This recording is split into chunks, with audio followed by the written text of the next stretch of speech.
title of this mini podcast is Being Late. I once read an article by Jared Sandberg of the Wall Street Journal. It was a piece on being late. Sandberg consulted a number of people with differing theories as to why this happens. Anthony Warren was one of those folks. He was a professor of entrepreneurship at Penn State's Smeal College of Business. Warren deducted points from students who showed up late for class. It's an outrageous expression of arrogance, he said. The article continued with this. Most chronically late people consistently underestimate time by 25 to 30%, says Diana DeLonzor, author of Never Be Late Again. Late people engage in magical thinking, she says. They remember that day 10 years ago when they made it to work in 7 minutes flat. That becomes their standard.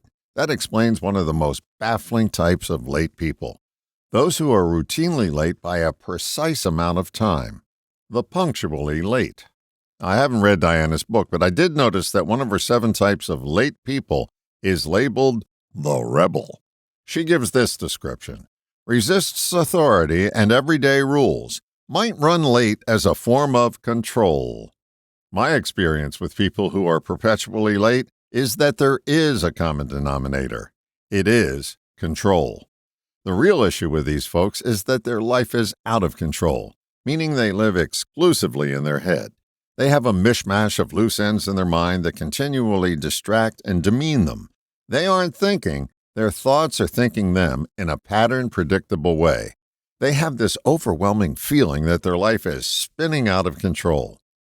Since they can't figure out how to corral these thoughts and put them in a mental pen, they attempt to exert control over other people.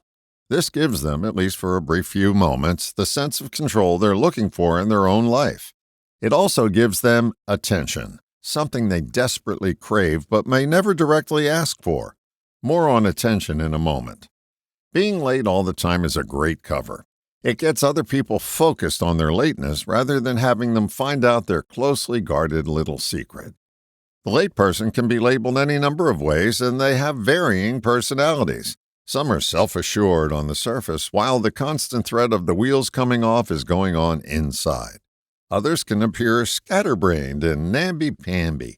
They can be downtrodden or wildly successful. The Sandberg piece illustrates this very well when he writes, "The worst late people use time as a weapon." Craig Sparks, a corporate lawyer, used to show up at his client's office for meetings with accountants, investment bankers, and other lawyers. The executive kept them waiting. He became a braggart about how many dollars he was wasting by keeping all of us in the conference room waiting, says Sparks. It was really perverse. It would be easy to beat up on late people and leave it at that. My sense is that these people need a crash course on control. Here it is. There is no such thing as control. You'll never be able to get control of reality. Reality happens and then we have our spin on it. Then we go into thinking control mode in an attempt to keep it from happening again. You have a better chance of eradicating sunrises. Thoughts will pop into your head without an invitation. You can't control them. What you can do is abbreviate their visit. What would happen if you interrupted the conversation of an annoying visitor to your home many times throughout the course of their visit? You'd throw them off course, and the frequency of their soliloquy would decrease, as would the number of their visits. The same thing happens in your head. Interrupt any thought that is stuck in your mind by noticing that you're having the thought. Don't judge it or get mad about it or condemn it. Just notice it. This noticing is an interruption. The more often you notice, the less often it comes around.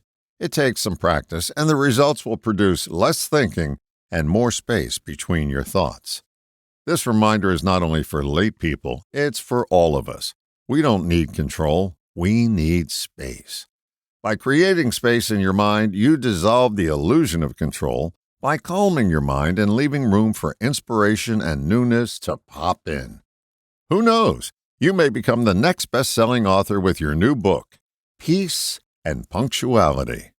All the best, John. Oh, P.S. The best way to get attention is to give attention.